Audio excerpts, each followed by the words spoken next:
Fui yo. Fui yo quien, delante de todo el pueblo, en la abarrotada plaza durante la procesión del Carmen, le escupió a la cara a mi hermana Pilar, y le grité que su fe era un veneno. Fui yo quien, ciego de una rabia que llevaba años envenenándome, arranqué la pequeña imagen de la Virgen del altar portátil y, sosteniéndola en alto para que todos la vieran, la lancé con todas mis fuerzas contra los adoquines, haciéndola añicos mientras el silencio de la multitud se convertía en un grito ahogado de horror. Esa imagen, esa escultura de yeso pintada con colores vivos que para tanto representaba el consuelo y la esperanza, para mí no era más que el símbolo de una mentira.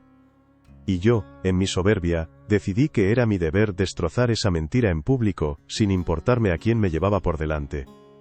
Mi nombre es Ricardo, tengo 58 años, y soy arquitecto jubilado. Mi vida entera se ha basado en la lógica, en los planos, en la materia. Si algo no se puede medir, pesar o calcular, simplemente no existe. O al menos, eso es lo que yo creía. Nací y crecí en un pequeño pueblo del sur, de esos donde las campanas de la iglesia marcan las horas, y el calendario se rige por las fiestas de los santos. Mi familia era como todas las demás. Mi madre, una mujer de fe silenciosa y constante. Mi padre, un hombre de campo que respetaba las tradiciones sin hacerse demasiadas preguntas. Y luego estaba Pilar, mi hermana mayor. Para ella, la fe no era una tradición, era el aire que respiraba. Desde niñas, mientras yo me escapaba para leer libros de ciencia y astronomía, ella pasaba las horas en la sacristía, ayudando al párroco, limpiando la plata, y aprendiendo los misterios del rosario. Yo la quería, por supuesto, pero no la entendía. Su devoción me parecía una debilidad, una forma de no enfrentarse a la cruda realidad del mundo. Nuestro primer gran choque llegó cuando yo tenía 17 años. Había ganado un concurso de ciencias en el instituto, y mi proyecto negaba explícitamente cualquier tipo de creación divina. Pilar, al enterarse, me miró con una tristeza que me enfureció. ¿Cómo puedes pensar eso, Ricardo? ¿No ves la mano de Dios en la belleza de una flor, en el cielo estrellado?, me dijo. Yo me reí en su cara. Una risa amarga, cruel. Veo fotosíntesis y reacciones nucleares, Pilar. «Tu Dios no tiene nada que ver con esto», le espeté. Ese día se abrió una grieta entre nosotros que nunca volvería a cerrarse del todo. Con los años mi ateísmo se fue solidificando, convirtiéndose en una coraza. Me casé, tuve una hija maravillosa, Sofía, y construí una carrera de éxito. Mi mundo era tangible, predecible, pero entonces, la vida, que no entiende de planos ni de cálculos, me golpeó donde más duele. Mi esposa enfermó. Una enfermedad cruel, larga y despiadada. Durante meses, vi cómo la mujer que amaba se consumía sin que la ciencia, mi única diosa, pudiera hacer nada. Pilar venía a menudo, con sus estampitas, sus rosarios y sus promesas de oración. «Hay que tener fe, Ricardo. La Virgen la protegerá», me susurraba. Cada una de sus palabras era como sal en mi herida abierta. ¿Qué fe? ¿Qué Virgen? ¿Dónde estaba esa protección mientras yo veía a mi mujer desaparecer ante mis ojos? Cuando ella murió, mi dolor se transformó en rabia, una rabia fría y afilada dirigida hacia ese cielo vacío que mi hermana tanto veneraba. Un Dios que, según mi lógica de entonces, se había llevado a mi esposa, no merecía más que mi desprecio. Y por extensión, todos sus símbolos. Mi cruzada personal comenzó en casa. Tiré a la basura una pequeña imagen de la Virgen que mi suegra había dejado en la habitación de Sofía. Mi hija, que entonces era una adolescente, lloró desconsoladamente, pero yo fui inflexible. «En esta casa no se reza a ídolos de barro», le dije con una dureza que hoy me quema en el recuerdo. Pero el punto culminante, la explosión de todo ese veneno acumulado, fue aquel día en la procesión. Hacía años que no asistía a una, pero Sofía me había pedido que la acompañara. Pilar, como siempre, era una de las que portaba el pequeño trono de la Virgen del Carmen. El aire olía a incienso y a cera quemada, la banda de música tocaba una marcha solemne y la gente canturreaba oraciones. Yo sentía que me asfixiaba. Era un teatro, una farsa monumental para negar la única verdad, que estamos solos y que al final, solo hay oscuridad. Cuando el trono pasó a nuestro lado, Pilar me sonrió, una sonrisa pura, llena de esa fe que yo tanto odiaba.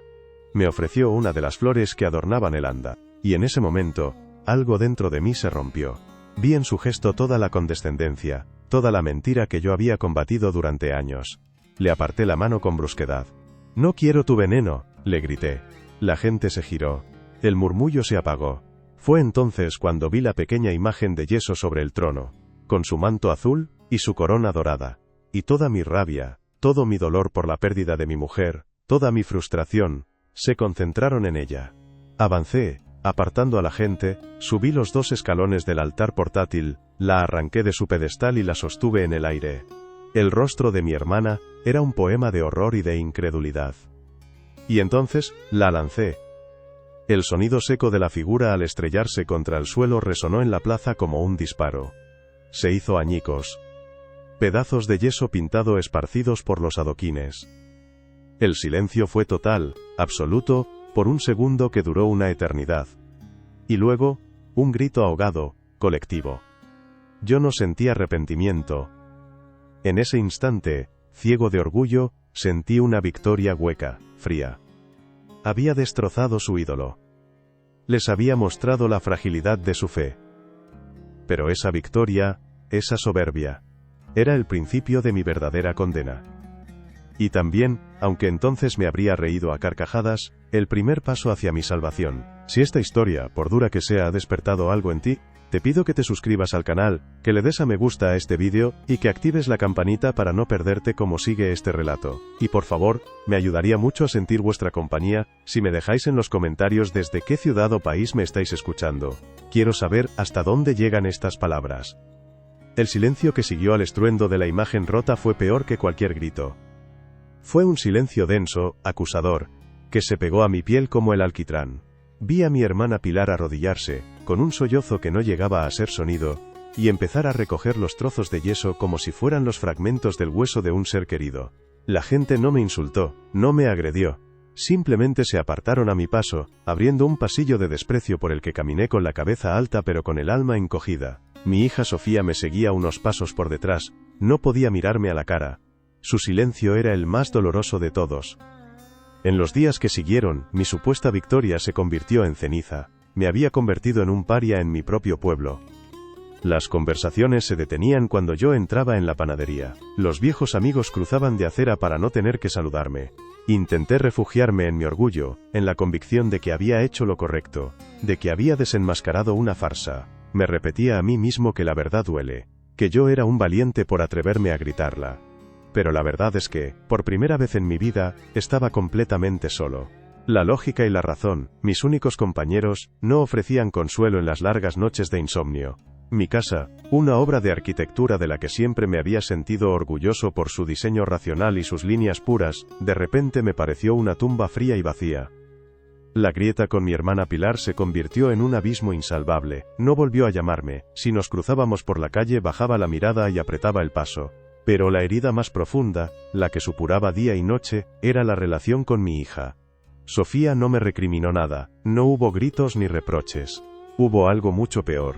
Una distancia educada, una tristeza infinita en sus ojos cada vez que me miraba. La vergüenza que sentía por mí era un muro invisible entre nosotros. Y esa vergüenza se hizo especialmente palpable en todo lo que concernía a mi nieto, Leo. Leo, mi único nieto. Un niño de 5 años con la mirada inteligente y profunda de su abuela. Un niño perfecto en todos los sentidos, salvo en uno. No hablaba. Nunca había pronunciado una sola palabra. El diagnóstico era mutismo selectivo severo. Los médicos, los psicólogos, todos esos hombres y mujeres de ciencia en los que yo había depositado mi fe, se encogían de hombros. No hay una causa física, decían. Es un bloqueo emocional, psicológico. Probamos todas las terapias, consultamos a los mejores especialistas. Nada. El silencio de mi nieto era un desafío directo a mi universo ordenado y predecible.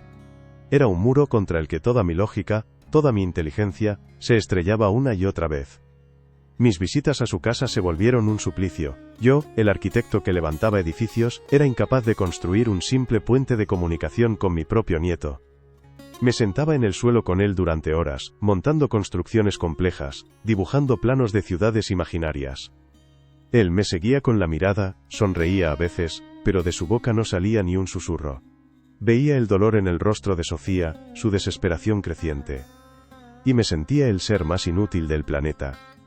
Había destrozado la fe de mi hermana, la fe de todo un pueblo, y a cambio, mi propia fe en la razón me había dejado impotente, mirando a mi hija y a mi nieto sufrir sin poder ofrecerles ninguna solución, ninguna respuesta. El orgullo que sentí en la plaza se había desvanecido por completo, reemplazado por un miedo frío y paralizante, el miedo a que mi nieto nunca hablara. El miedo a morir sin haber escuchado su voz. El miedo a que el silencio se convirtiera en el legado de mi familia, un silencio que yo mismo había ayudado a construir con mi rabia y mi soberbia. Una tarde, durante una de esas visitas tensas, vi a Sofía entrar en la habitación de Leo con algo pequeño envuelto en un pañuelo de seda. Lo colocó con una delicadeza infinita en un cajón de la cómoda. No le di importancia en ese momento, pensé que sería alguna joya de su madre, un recuerdo. No podía imaginar que en ese pequeño bulto se escondía el principio del fin de mi mundo. La crisis llegó una noche de tormenta. Estaba solo en mi estudio, rodeado de los símbolos de mi éxito, los premios, los planos de mis edificios más emblemáticos, pero todo me parecía hueco, insignificante. Sofía me había llamado esa tarde, llorando. Habían visitado a un nuevo especialista, una eminencia en neurología infantil. Sus palabras habían sido un mazazo.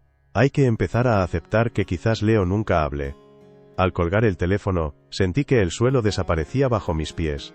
Toda mi vida se había basado en encontrar soluciones, en que para cada problema existía una respuesta lógica. Y de repente, me encontraba frente a lo inexplicable, frente a un quizás nunca que anulaba todas mis certezas. Esa noche no sentí rabia contra Dios. No sentí nada. Solo un vacío inmenso, una soledad tan profunda que dolía físicamente. Por primera vez, el ateo convencido, el hombre de ciencia, se sintió aterrado ante la posibilidad de que hubiera fuerzas en el universo que no podía comprender ni controlar.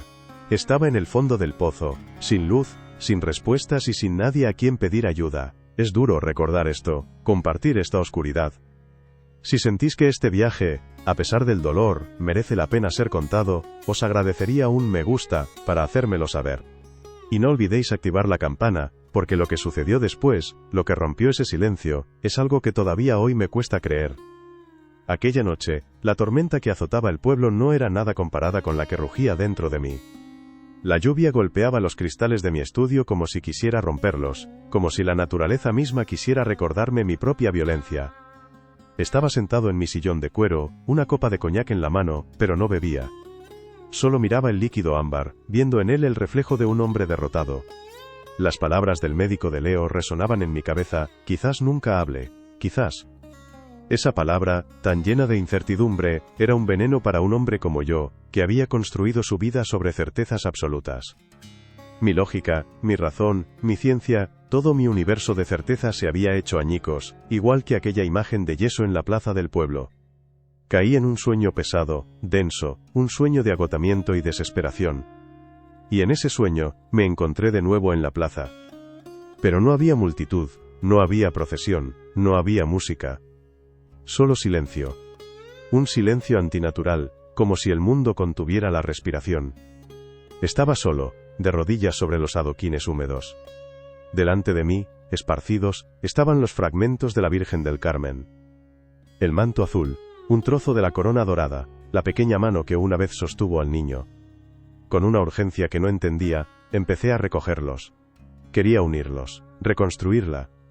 Pero mis manos de arquitecto que habían diseñado edificios enteros, eran torpes, inútiles. El yeso se deshacía entre mis dedos, convirtiéndose en polvo. La frustración se convirtió en una angustia terrible, y entonces la sentí, una presencia a mi lado. Levanté la vista, era una mujer. No tenía un halo, no flotaba en el aire. Estaba de pie, descalza sobre los adoquines mojados, vestía de forma sencilla, como las mujeres de mi pueblo. Su rostro no era el de la imagen que yo había destrozado, era un rostro real, surcado por arrugas finas alrededor de los ojos, unos ojos que me miraban. Y en esa mirada no había condena, no había reproche, no había ira, había una tristeza infinita, una compasión tan profunda que me partió el alma. Una compasión que yo no merecía. No dijo una palabra, simplemente, levantó su mano y señaló, no a los trozos de la estatua en el suelo, señaló mi pecho, a mi corazón. Y entendí que la imagen rota no era la de yeso, El que estaba roto, hecho añicos por dentro, era yo, y en ese instante de comprensión, una luz cálida, no cegadora, sino suave como el amanecer, me envolvió. Sentí una paz que no había conocido en toda mi vida. La paz del que es visto, del que es comprendido, del que a pesar de todo es amado. Desperté sobresaltado, el corazón me latía con fuerza. El sillón, la copa, la lluvia, todo era real. Mi mente, mi aliada de siempre, entró en pánico, buscando explicaciones lógicas. Agotamiento, sugestión, el coñac, un simple sueño provocado por el estrés. Pero la sensación, esa paz abrumadora, ese sentimiento de haber sido perdonado, persistía. Era más real que la madera de mi escritorio. En ese momento, sonó el teléfono. El sobresalto casi me hace derramar la copa. Era Sofía. Su voz no era la de la mujer rota de ayer. Había una calma extraña en su tono. «Papá», dijo, «¿puedes venir?» No me dio explicaciones. Solo esas 3 palabras. Conduje hasta su casa con el corazón en un puño. No sabía qué esperar. Entré en silencio. La casa estaba en penumbra. Solo una pequeña lámpara iluminaba el salón.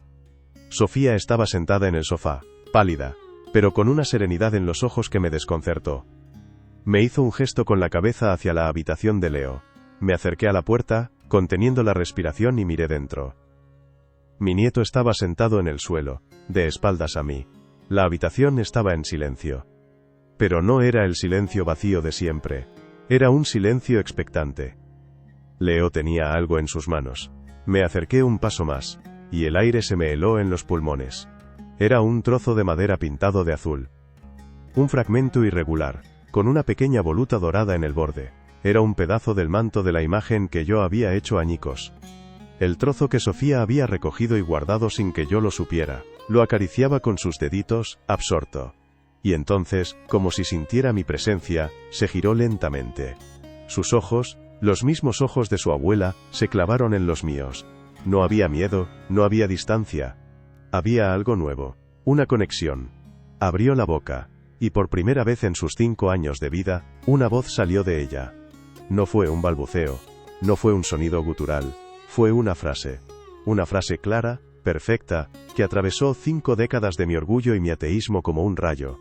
Me miró fijamente, con toda la inocencia y toda la sabiduría del mundo en su mirada, y dijo: «Abuelo, no llores». El mundo se detuvo. El tiempo se fracturó. El sonido de su voz fue la prueba irrefutable. No era un sueño. No era una alucinación. Era real. La lógica se hizo polvo. La razón se rindió. Caí de rodillas en el umbral de la puerta. Y lloré. Lloré como no había llorado en el funeral de mi mujer. Lloré por mi soberbia, por mi rabia, por mi ceguera. Lloré por mi hermana, por mi hija. Lloré por el hombre roto que era. Y mientras las lágrimas corrían por mi cara, ya no sentía el vacío. Sentía esa misma paz del sueño. La paz de la misericordia. El milagro no había sido una aparición celestial en una plaza. El milagro estaba allí, en la voz de mi nieto, una voz que me devolvía a la vida. Este fue el momento en que todo se quebró para volver a empezar. Si queréis saber cómo se reconstruye una vida desde los escombros del propio orgullo, cómo se pide perdón cuando crees que no lo mereces, os pido que le deis un me gusta a este vídeo y que activéis la campana, porque el camino de vuelta, os lo aseguro, es aún más increíble que la caída. Los días que siguieron a la voz de Leo fueron un campo de batalla, pero esta vez, la guerra no era contra un Dios en el que no creía, ni contra las tradiciones de mi pueblo. La guerra se libraba dentro de mi propia cabeza, en las ruinas de mis certezas. Mi mente, mi fortaleza de hormigón y acero, esa que me había protegido durante 58 años, se agrietaba por todas partes.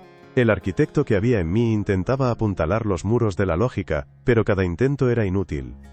Me sentaba en mi estudio, con libros de neurología y psicología abiertos sobre la mesa, buscando una explicación racional. ¿Mutismo selectivo? Sí, existe. ¿Puede un shock emocional intenso desbloquearlo? Teóricamente, es posible. La llegada del abuelo, la tensión acumulada, un pico de estrés en el niño. Podía construir una secuencia de causas y efectos perfectamente plausible. Una coincidencia. Una casualidad estadística improbable, pero no imposible. Me aferraba a esa palabra coincidencia como un náufrago a una tabla, porque la alternativa era aterradora. La alternativa significaba que todo mi sistema de creencias, toda la estructura sobre la que había construido mi vida, mi identidad, era una mentira. Pero, la lógica por primera vez, no me daba consuelo. Porque la ciencia podía explicar quizás que un niño hablara. Pero no podía explicar la paz que sentí en aquel sueño. No podía explicar la mirada de compasión de aquella mujer. Y sobre todo, no podía explicar las palabras exactas que eligió mi nieto. Abuelo, no llores. No dijo mamá, no dijo agua. Dijo una frase dirigida a mí, una frase que leía directamente el estado de mi alma en ese preciso instante. Una frase que era un bálsamo y una sentencia al mismo tiempo. Las noches eran lo peor. El sueño de la plaza volvía pero de forma distinta, ya no recogía los trozos. Solo me veía de rodillas, y la mujer se acercaba. Nunca hablaba. Solo me miraba.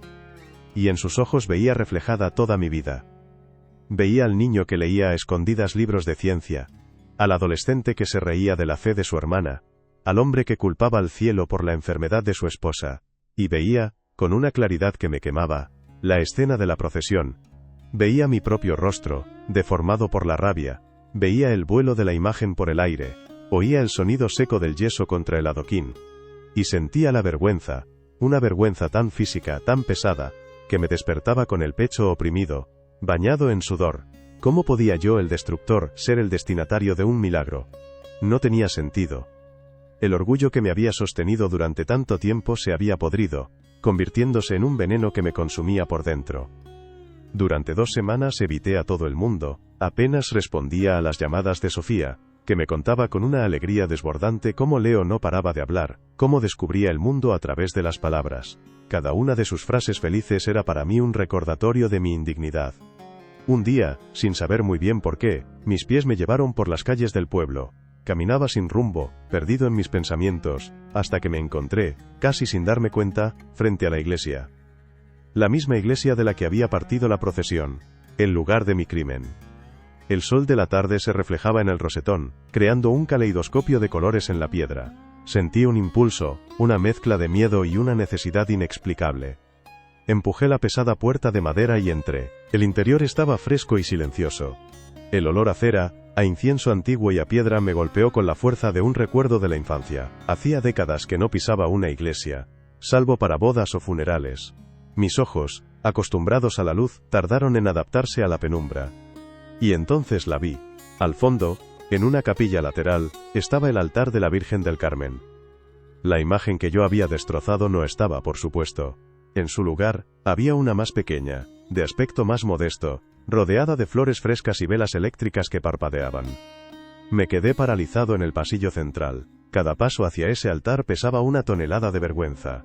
Me sentía un intruso, un profanador. Esperaba que un rayo me partiera en dos, que las estatuas de los santos me señalaran con sus dedos de piedra. Pero no pasó nada. Solo silencio. Un silencio que no era vacío, sino expectante. Avancé lentamente, mis pasos resonando en la nave vacía. Me detuve frente al altar, miré la nueva imagen. Era solo madera tallada y pintada. Mi mente racional me lo gritaba. Un objeto. Pero mis ojos no veían madera. Veían el rostro de la mujer de mis sueños. Veían la compasión que me había desarmado. Y entonces, por primera vez desde que era un niño, sentí la necesidad de hacer algo que había despreciado y ridiculizado toda mi vida. No sabía cómo. No recordaba las palabras. Apoyé una mano en el frío mármol de la barandilla, para no caerme. Y cerré los ojos. No recé. No pedí nada. Simplemente, me rendí. Dejé que el muro de mi orgullo se derrumbara por completo. Y en el silencio de mi corazón, en un susurro que no tenía sonido, dije: lo siento. Y después, ¿qué hago ahora? No hubo respuesta. No hubo una voz del cielo ni una luz cegadora. Solo una sensación. La misma paz de mi sueño. Una paz que no entendía, pero que me anclaba a la realidad. Estaba roto, sí.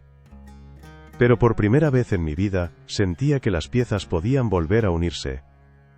Esta batalla interior fue la más dura de mi vida, mucho más que cualquier proyecto de arquitectura.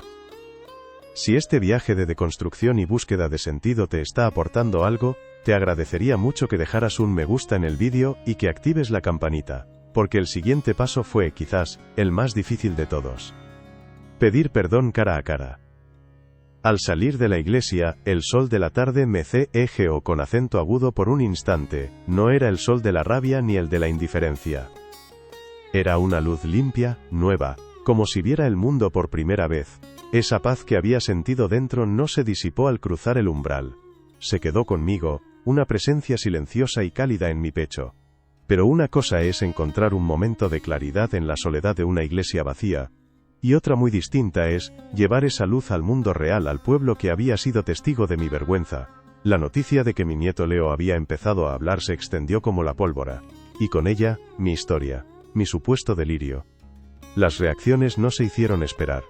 Mis antiguos compañeros de tertulia en el bar del casino, hombres de lógica y pragmatismo como yo lo había sido, me miraban con una mezcla de lástima y burla. «Vamos, Ricardo, no me digas que ahora te has vuelto un beato», me decía uno, dándome una palmada en la espalda que pretendía ser amistosa pero estaba cargada de condescendencia. Fue una coincidencia, el niño estaba a punto de hablar y simplemente ocurrió. No busques fantasmas donde no los hay. Otros eran más crueles. Escuchaba los susurros a mi paso. Es la culpa, se le ha subido a la cabeza, está tan desesperado por el perdón, que ahora ve milagros hasta en la sopa. Algunos incluso me acusaron directamente de haber inventado todo, de estar montando una farsa para limpiar mi imagen después del escándalo. Una alucinación, Ricardo. El estrés te jugó una mala pasada. Cada una de esas palabras era una piedra lanzada contra el frágil cristal de mi nueva certeza. Mi vieja mente, la mente del arquitecto, analizaba sus argumentos, y los encontraba lógicos, razonables. Podría haber sido una coincidencia. Podría haber sido una alucinación. Pero entonces cerraba los ojos y recordaba. Recordaba la mirada de compasión de aquella mujer en mi sueño. Recordaba la voz de mi nieto, cortando el silencio de 5 años con una frase que leía mi alma. Y ante eso, la lógica se desarmaba. Así que no discutía. No intentaba convencer a nadie. Simplemente, cuando me acorralaban con sus explicaciones racionales, los miraba con calma y respondía siempre lo mismo. Puede que tengáis razón, pero fue la experiencia más real de mi vida. Mi verdadero refugio, mi nueva comunidad, no la encontré en un grupo de desconocidos, sino en los cimientos de lo que yo mismo había intentado demoler, mi propia familia. Fui a ver a Pilar, toqué a su puerta con el corazón en la garganta, esperando el reproche, la distancia, el rencor merecido. Cuando abrió y me vio, su rostro se endureció por un instante. Pero entonces vio algo en mis ojos, algo que no había visto antes. No supe qué decir, así que solo pronuncié las palabras que había ensayado 1000 veces en mi cabeza. Pilar, lo siento. Por todo. No hay excusas. Estaba ciego de orgullo y de dolor. Perdóname. No hubo un gran discurso de reconciliación. Ella solo me miró, y vi cómo sus ojos se llenaban de lágrimas. Levantó una mano, no para golpearme, sino para acariciar mi mejilla. «Estás en casa, Ricardo», fue todo lo que dijo. Y en esas 4 palabras, sentí el peso de años de amargura disolverse. Poco a poco, la gente de la hermandad, las mujeres que rezaban el rosario por las tardes, los hombres que cargaban los tronos en las procesiones, empezaron a mirarme de otra manera, no con la euforia de quien presencia una conversión espectacular, sino con una cautela que lentamente se transformó en aceptación. Veían el cambio en mis actos. Me veían acompañar a Pilar a misa los domingos, no por obligación sino por una necesidad de silencio y de paz. Me veían sentarme en el último banco, sin entender del todo los ritos, pero sintiendo por primera vez que pertenecía a algo más grande que yo mismo. Los símbolos que antes había despreciado, ahora me hablaban en un idioma nuevo. Una vela encendida ya no era simple combustión, era una oración que se elevaba. El olor a incienso no era un truco para crear ambiente, era el eco de siglos de súplicas. El punto de inflexión llegó un año después. De nuevo, la procesión de la Virgen del Carmen. El mismo calor, el mismo olor a cera y nardos, la misma música solemne. Pero el hombre que estaba allí, era otro. Estaba junto a mi hija Sofía y mi nieto Leo, que no paraba de señalar cosas y nombrarlas en voz alta, un torrente de palabras que para mí era la música más hermosa del mundo. Cuando el trono pasó, Pilar, que volvía a ser una de las portadoras, me miró. No había en su rostro la sombra del año anterior, había una sonrisa serena. Al final de la procesión, en la misma plaza donde había cometido mi sacrilegio, el párroco, un hombre bueno y sabio que había observado mi transformación en silencio, tomó el micrófono y dijo unas palabras. Y entonces, me llamó. Ricardo, ¿quieres compartir algo con nosotros? Un silencio denso, expectante, cayó sobre la plaza, todos los ojos se clavaron en mí. Caminé hacia el pequeño escenario, el mismo lugar donde había estado el altar portátil. Mis manos temblaban. Me puse frente al micrófono y miré a la multitud. Vi a mis antiguos amigos del bar, a los vecinos que habían susurrado, a mi hermana, a mi hija. Y HABLE con acento agudo desde el corazón roto y reconstruido. Hace un año, en este mismo lugar comencé, con la voz quebrada, un hombre lleno de rabia y de orgullo cometió un acto terrible. Ese hombre era yo. No busqué excusas. Rompí una imagen que para vosotros era sagrada, porque creía que vuestra fe era una mentira. Pero la verdad es que el que estaba roto, hecho añicos por dentro, era yo. Miré a mi hermana. Pilar. Delante de todo nuestro pueblo te pido perdón. Por mi crueldad, por mi ceguera. Me giré hacia la gente. Y os pido perdón a todos vosotros, porque lo que yo despreciaba, lo que consideraba un veneno, fue precisamente lo que me salvó.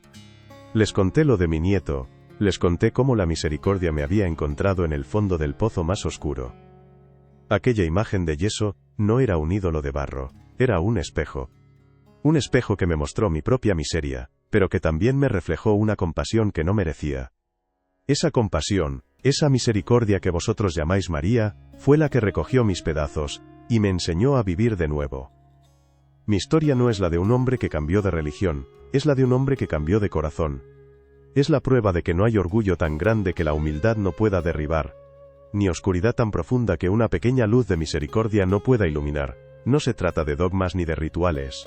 Se trata de abrir los ojos y el alma a un amor que nos busca incluso cuando huimos de él. Un amor que nos levanta precisamente cuando más nos empeñamos en caer. Si esta historia, este viaje desde la rabia hasta la gratitud, ha tocado algo dentro de ti, si crees que la misericordia tiene el poder de reconstruir lo que el orgullo ha roto, te pido que me lo hagas saber con un me gusta en este vídeo. Y activa la campanita, porque hay muchas historias de fe como esta que merecen ser contadas. Y por favor me ayudaría a sentir que no estoy solo en este nuevo camino si me dejas un comentario. No solo para decirme desde dónde me escuchas, sino para compartir, si te atreves, si alguna vez has sentido esa mano invisible que te levanta cuando creías que todo estaba perdido. Vuestras historias son la prueba viviente de que esa luz nos busca a todos. Gracias por escuchar.